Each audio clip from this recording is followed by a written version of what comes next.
Well, as of a week ago, I actually completed doing my what is it, 12th 12th mix recording or remix recording of a work of TSA Dream Team recorded in 20. It was a concert in 2023. Again, something from Peter Pavlos, who's basically doing this as a hobby. He's documenting that particular band's history, and he's got a hell of a lot of recordings of them. But yes, as of about a week ago, I completed a remix of that particular live recording. And that is the most complex one so far because it's recorded on 21 channels. So there's 21 channels. I think 12 of them are essentially just the drums. So, and the rest, there's 5 instrument tracks and 4 atmospheric actual tracks. Atmospheric as in recording crowd sounds. But what is perplexing to me, I guess has been for a while, is there's a link that he gave of basically the same band, less the founding member who died in 2022, but he's actually playing in this YouTube video segment of that concert, and it's basically an advertisement of a DVD that they've put together of that concert. So presumably it would have been recorded with some level of care and then actually handed off to some sort of seasoned, well, relatively experienced mix professional to actually put together a live mix. And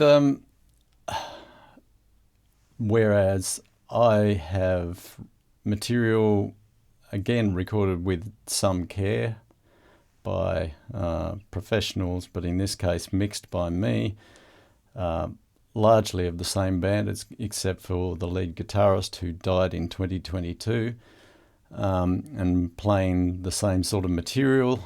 And yet, as far as I'm concerned, my mix stands way above theirs in terms of quality. And the question you got to ask yourself with regard to that is my background. I'm not a recording engineer. I'm not a mastering engineer.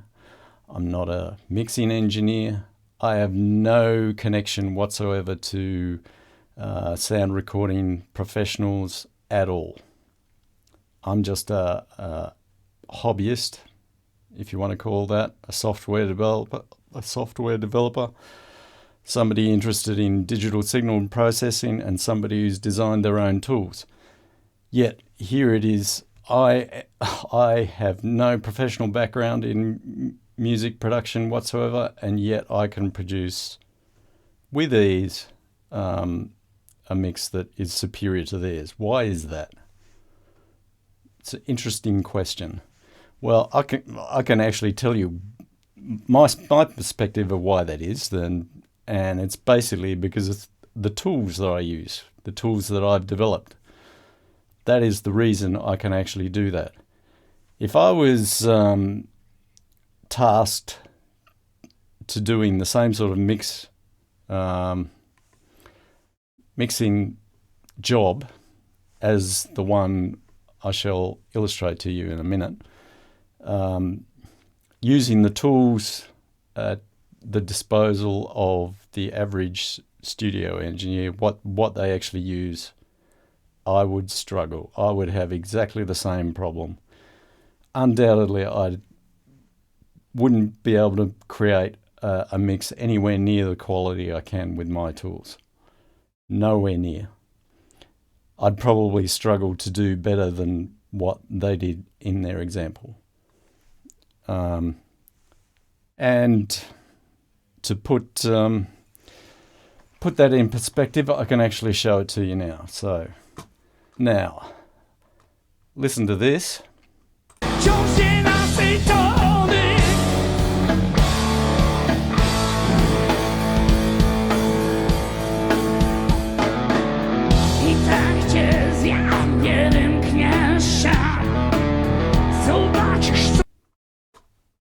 Now compare it to this. Zobaczysz, co ci zrobię, jak dorwecie. Będziesz mdleć w ramionach mych. Dam ci rozkosz, a potem cię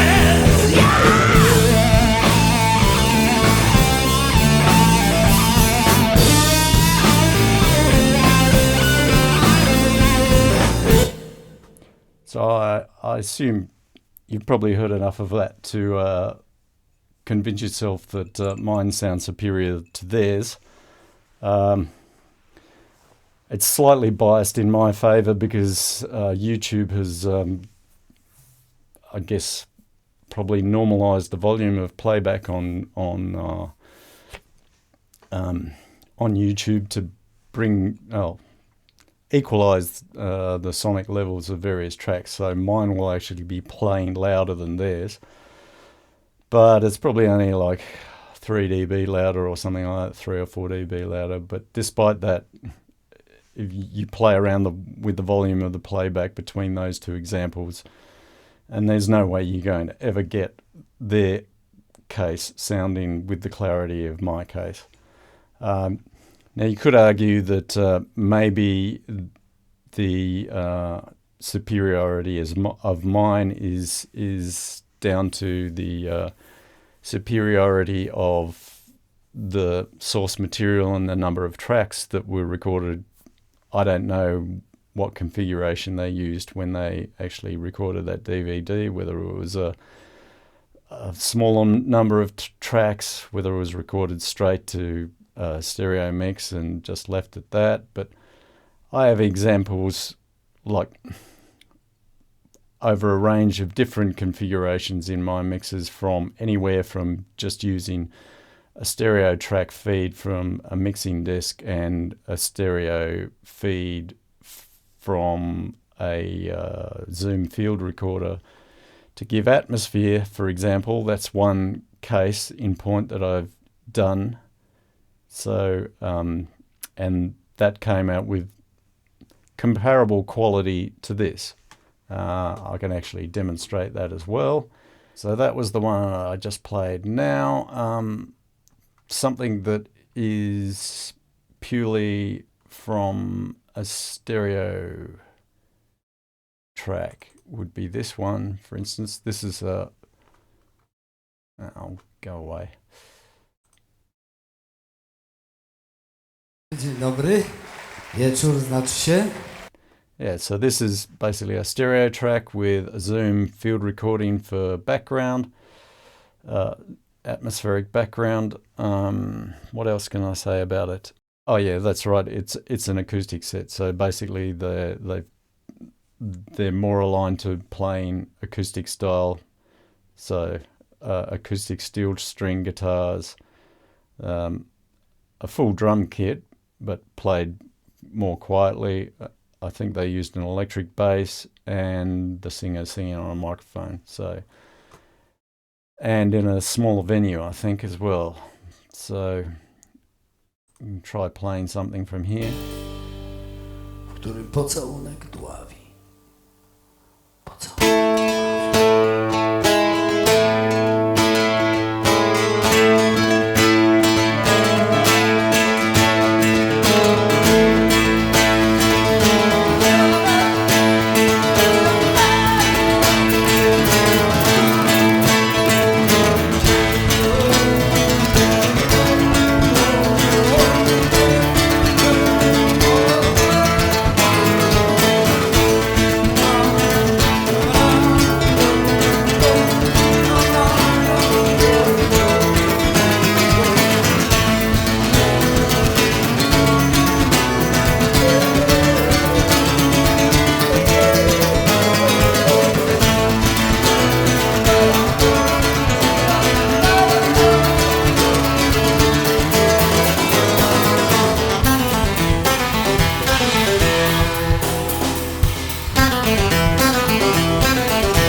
play something that's got some of his vocal in it, so you can hear that.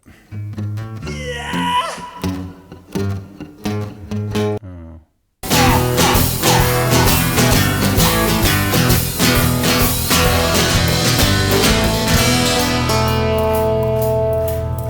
Yeah, not much luck in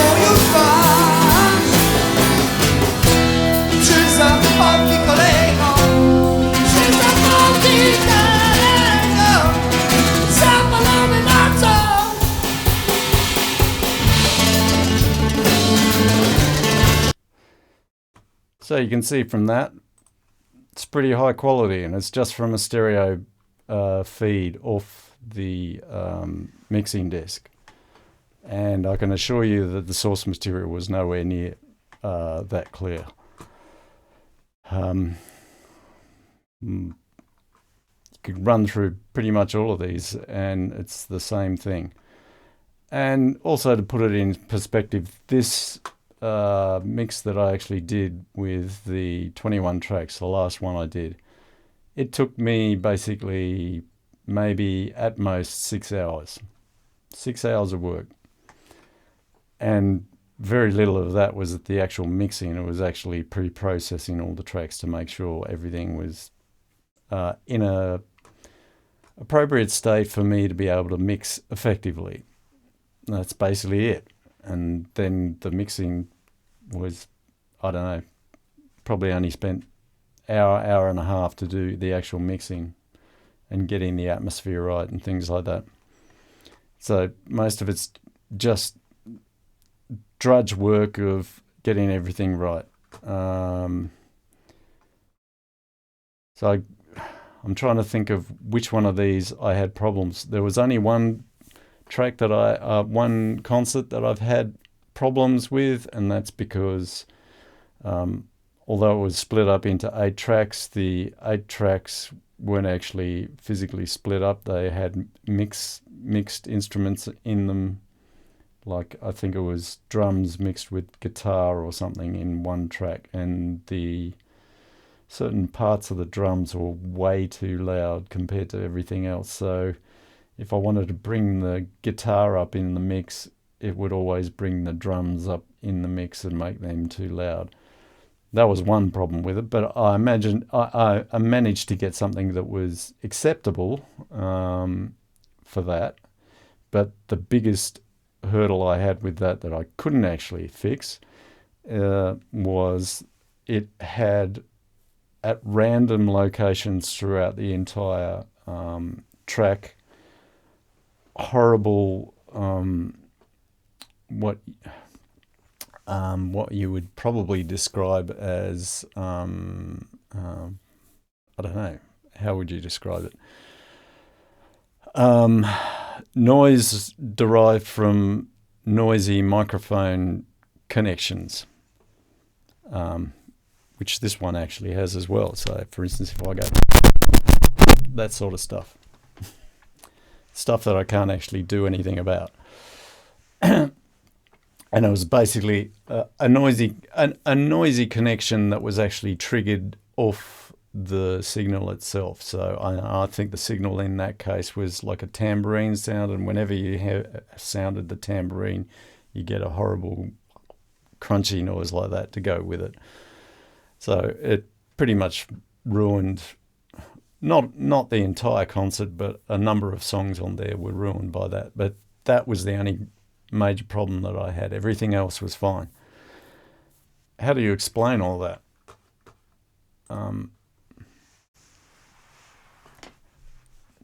I think, like I said, the reason why I can do it is essentially the tools that I use.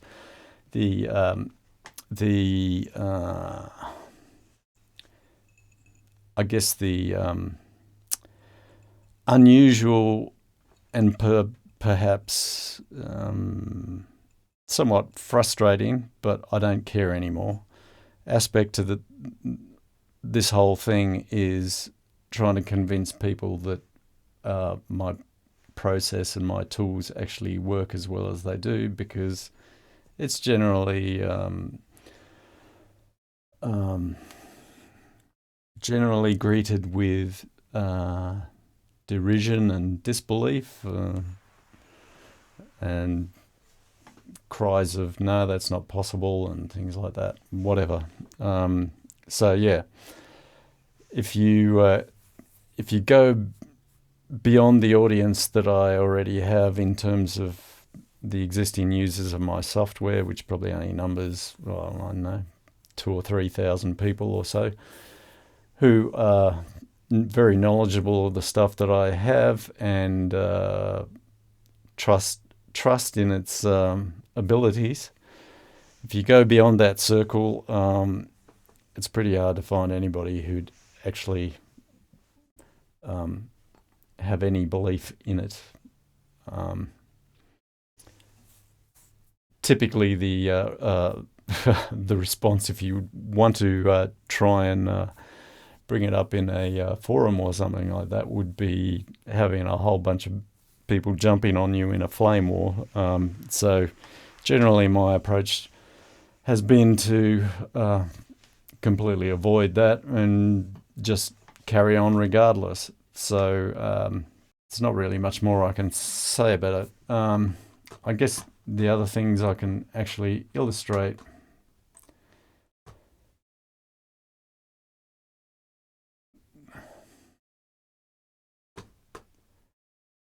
are the various modifications that I've actually done to actually obtain that sound. So I think I can get rid of this reference here, but basically what you've seen here is a modification applied to a guitar part. Again, I can play some of it, except I'll have to set up the driver correctly because it's not currently playing through.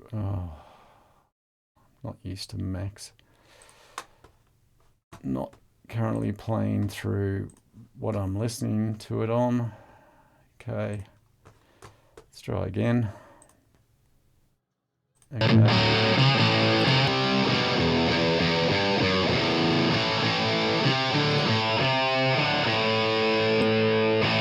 That's the raw sound, unequalized. That's my equalized version of it. Guess what else can you look at? You can look at the left version of that. It's pretty much the same guitar part, but probably reproduced through a different loudspeaker cabinet or something like that. So it's got a different flavour to it.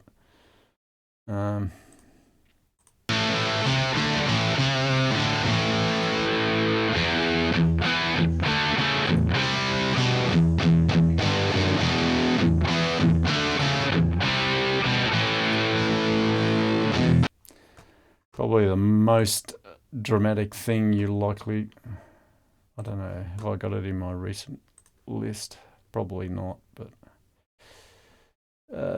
well, I still got there's two bass guitar parts basically. Again, it's the same instrument, but one is a clean and one is a distorted. So they're both actually used.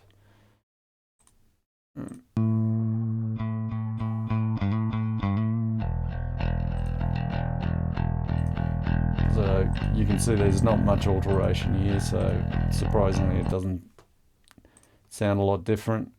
Did I have the distorted one? I think this is the distorted one. Yes. So I've, as you can see, dropped the low frequency end of the distorted one quite a bit.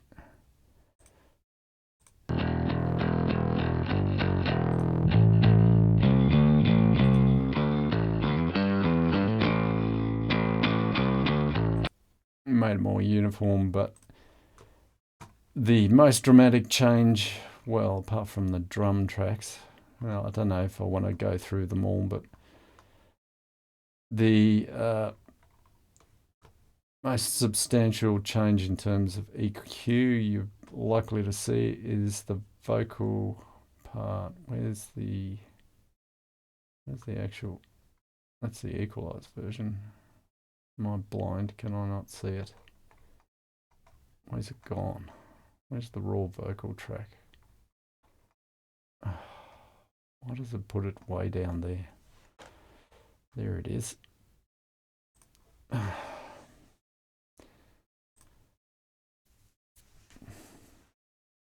This is the most heavily modified, as you can see, because I have used peak taming in this case to unify his vocal.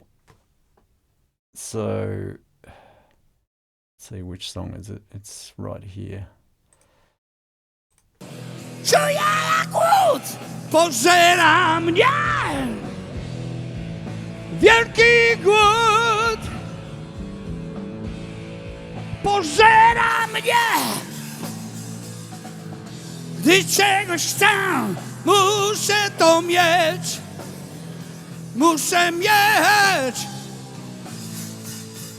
wciąż nienasycony wciąż nienasycony. Teraz wy, uwaga! You can see how much the clarity's improved there, and it's taken away the mid-range harshness, improved the top end substantially. As you can see, I've boosted the top end a lot more, so you can pick it out of the mix when it's got the other instruments in play. But that's only half the story, because then the other half of the story is the effect of compression on the vocal as well. So if you look at the vocal track itself, it's got compression applied to it, as do all the instruments, basically, to tighten the thing up and make it more cohesive. So let's see, illustrate the effect of that. Right, we're on this. I'll solo that track, play it. Jestem głodny, ciania! Wciąż nienasycony! Wciąż nienasycony! Wciąż nienasycony!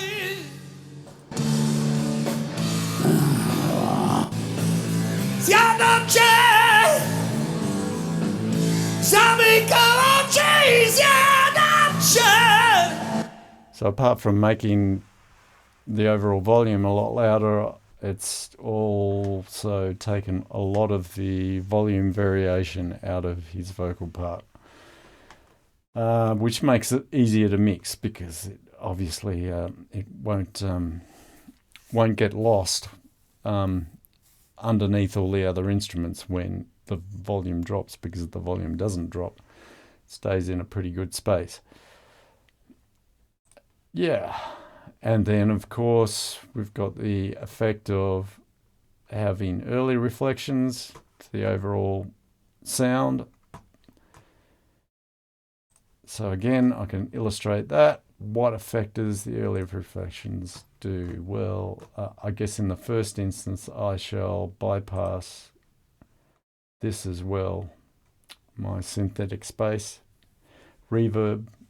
So it's got, we can take out the reverb tail, and we can take out the early reflections. So now we shouldn't have any early reflections. So if I play that, Teraz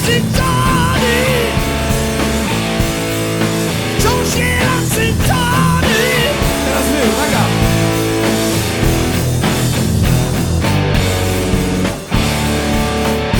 Gdy czegoś chcę, muszę to mieć. Zjadam ciebie, nie wymkniesz się. notice how the spatial disposition of the track completely changes when you introduce the early reflections. Like everything seems quite narrow and bland without the early reflections. You chuck the early reflections in there, and then suddenly, bang, you've got this really wide, detailed, rich mix. So it's a substantial part to the way this whole process sounds. Spatial panning is a major component. You take that away, and you can do an okay mix. You can get a nice tonal balance, a very well-controlled tonal balance, a good uniformity, but you just don't get that spatial imaging happening without those early reflections. And then finally, the last addition is just the reverb tail. Trying to think, probably want to wait until the quieter part so that it's more easily heard.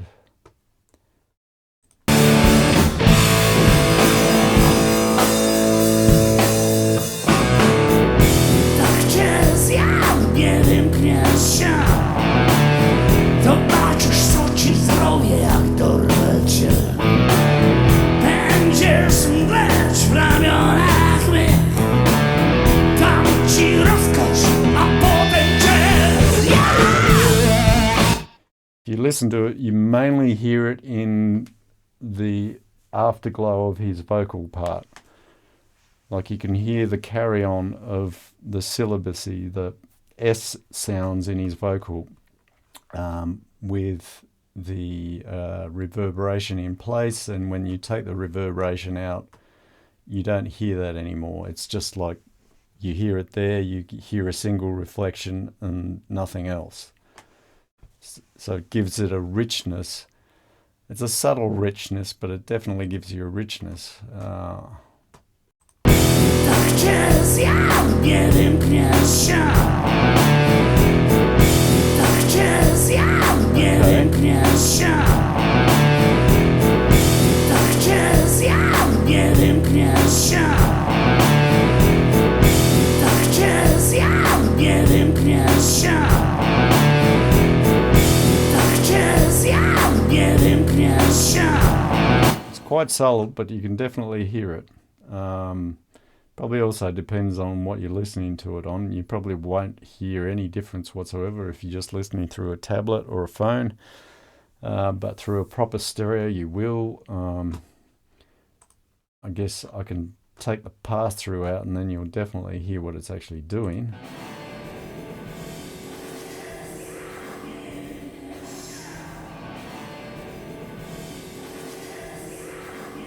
So that's what gets taken out if I bypass it.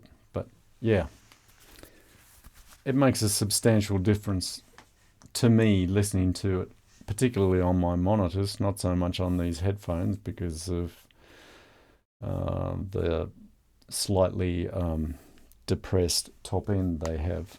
Oh yeah, that was the other thing I was going to say. I just need to go and get something. Yeah, the other thing I was going to point out in terms of this whole exercise and story surrounding the tools I've developed is that this process isn't new.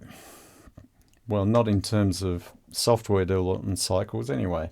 So if you want to go back to the entire history of this thing, well, all of my tools, I guess fundamentally from the very outset, this all started for me in terms of developing software to actually improve recordings back in about 1997. With the predecessors of my current monitors, I've got another old pair that's upstairs that similar sort of design philosophy, slightly different. It's a couple cavity design instead of a bass reflex, but it's same in the sense that it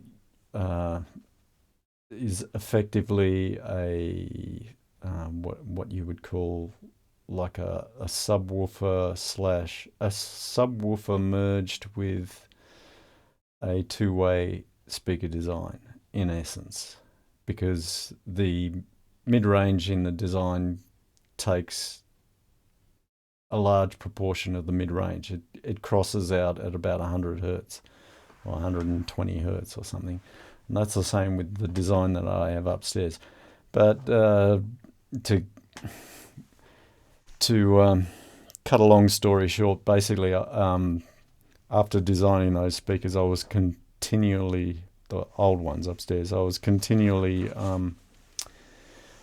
modifying the crossover design, because you'd play one recording and it'd sound great on that and it would sound shit on another one, so you're continually tweaking the design. And another piece of software that I did before I actually started on this issue of sound modification was a 2-channel spectrum analyzer, a scientific variety, not the sort of thing you would be familiar with in terms of it's completely different to a type of spectrum analyzer that you see in the context of music recording. But it's basically one that you can use to characterize frequency responses and things like that. Actually measure frequency responses and power spectrums and things like that. I was just randomly looking at the average spectrum of various tracks, like the ones that sounded good and the ones that sounded bad, and then it just became immediately obvious to me that it's not a crossover design problem, it's a recording problem, because the signature of the bad tunes, like the bad sounding tracks, was there in the average spectrum. So that's where I started my journey into creating a Har-Bal harmonic balancer. So it was about 1996, 97 from memory. And so my first release of a piece of software, like the forerunner of it, was something called MEQ, which I had no intention whatsoever of trying to do anything commercial with it at the time. I just put a copy out, like a doctored copy that rendered only to 8-bit or something, for intellectual property protection at the time. And that one, whilst it had the concept of loudness compensation that Har-Bal harmonic balancer has in it, its spectrum view was just a simple average spectrum displayed using essentially like a bar, something akin to a adjustable bar graph along the lines of a 3rd octave spectrum analyzer. So it had like 28 or 30 channels or something. You could adjust it and whatever, and you could make substantial improvements, but it didn't have the sort of resolution and the ease of adjustment of Har-Bal harmonic balancer to it. And that was a piece of software that Earl Holder, who assisted me in getting this out to a wider audience, stumbled upon and liked the concept, and then sort of gave me motivation to continue on with it. And I basically redesigned the interface to the adjustment interface that has been there since first release up until now, which is just directly adjusting the spectrum via a parametric equalization type of response with an arbitrary number of edits and whatever, and directly adjusting the spectrum so that you can actually see the spectrum modification result directly, rather than seeing the spectrum and then having to adjust in a frequency response and trying to guess what change you're trying to make, which is just daft. But still to this day, I think pretty much every other equalization software on the market does that. It just provides adjustment to a frequency response. You don't actually adjust the spectrum directly.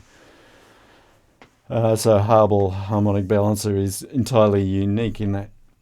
But basically version 1, I would have released in around about 2003. I think then that went to version 2.3 around about 2005. And then the concept of track splitting came along with version 3 in 2012, and a more substantial analysis engine and the real-time spectrum display. Yeah, that was all in version 3 in 2012. And then the peak taming came along in version 3.7, which was 2016. So like that's 8.5 years ago. Yeah. So in terms of software development cycles, that's a long time. Then in terms of my plugin development, the first thing I developed was the synthetic space Reverb, which came along in 2020. Shortly after that, actually, just prior to that, I had a experimental pan-in plugin called Wide Pan, which was an algorithm that I actually sort of knew about for a long time beforehand, probably since about 2015. Like I sort of discovered it by studying head transfer functions and looking at the relationships of the frequency responses and how they change, and how you could actually use that to come up with a relatively simple panning model to extend panning from the normal, from left speaker to right speaker, to actually beyond the perimeter of the speakers over an angle of 180 degrees. It's not quite that effective, but it does clearly give you panning beyond the limits of your speakers. That's readily audible. So anyway, I probably would have, I can't even remember when I had the first experimental plugin for that. That probably would have been, I don't know, 2018 or 2019 or something like that. But after developing the synthetic space and thinking about the fact that to have decent or realistic renditions of sounds in enclosed spaces requires contextual early reflections, it suddenly dawned on me, oh yeah, okay, well, why don't I actually use my wide pan algorithm combined with simple reflections off a simple geometry to create contextual early reflections, which resulted in the spatial panner, which came along in 2021 in the first version, which is just a stereo version using the wide pan algorithm, which I then subsequently rewrote and re-released. I can't even remember the release date. It's probably like a year and a half, 2 years to a year and a half ago, completely rewriting it to support whatever speaker arrangement you care for. So there's a huge list. It's like 50 different speaker arrangements or something that it will support, which is why I can use it for instance, Atmos and 7.1 and 5.1 and whatever, because it just changes the pan algorithm used to realize those reflections. So yeah, the original version of spatial pan came along in 2021. I guess the final, the current version 2, was about 2023, I think. The beginning of the 2023 when, or maybe the end of 22 when I released it. I can't remember exactly. Then I did the multi-band gate plugin, which was 2021. And actually, in between synthetic space and spatial pan, I did the dynamics plugin. And then in 2022, I decided to take all the limiter code out of Har-Bal Harmonic Balancer and put it in a free VST plugin in 2022. And that's basically it. And I do have intentions of creating a further EQ plugin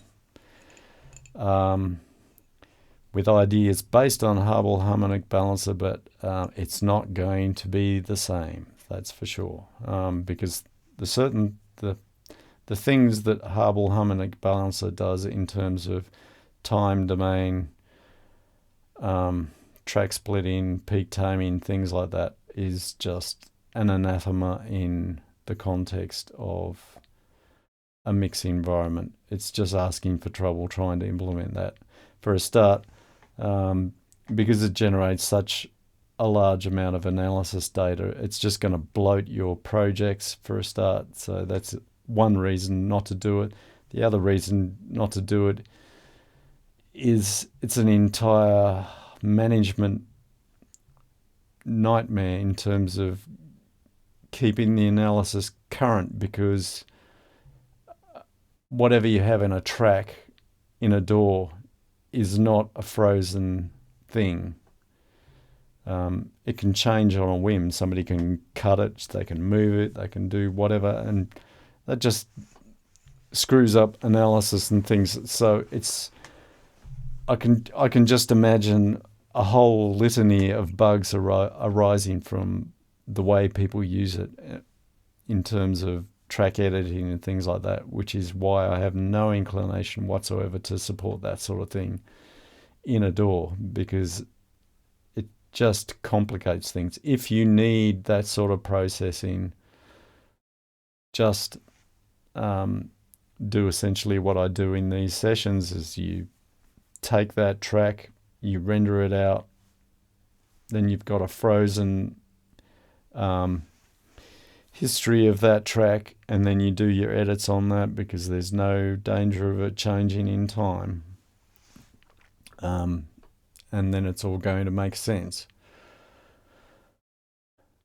It adds a bit of overhead in terms of your processing time, things like that, but like I said, I have little to no confidence in being able to create such a thing that would work in a DAW, even if using something like, I can't even remember what that VST plugin extension is that allows you to edit files directly. I've forgotten what it's called. But the reason why I'd have zero inclination of using that as well, even if I could use it, I have to support more than just VST in terms of plugin frameworks, and that is only VST. So, yeah, it's not going to happen. I'm going to do what I have discovered is the pressing need for me in terms of equalization within a DAW. That is the issues that I am going to resolve for myself, not trying to take Har-Bal Harmonic Balancer and shove it into a VST context. If that's what you're hoping for, you can forget it. It's not happening. It's perplexing to me that somebody of my background, with no background in recording and mixing and mastering, can produce relatively easily mixes comparable, if not better than, seasoned professionals. But when it's not perplexing in terms of the technical aspects of it, because I know the reasons why, and it's because of the tools that I use. It's just perplexing that it's rare to get recognition. And one other concluding remark. Okay, the final thing that I'd like to say with regard to my mixes. I had this concert, TSA Actually, I'm not quite sure how you pronounce that city or venue, 2011. But yeah, I had a comment on this short that I posted. It was from this guy. He said, "I was there, D." I asked him, "So does the remix do it justice? Hard to know when I wasn't there." He says, "Yup. I would even say that it sounds better than when it was live. Small festival in a rural area, so the sound wasn't optimal, to say the least. Great job." So, what can you take from that? That's an endorsement of my process. That's what I take from that. So, thank you for the comment.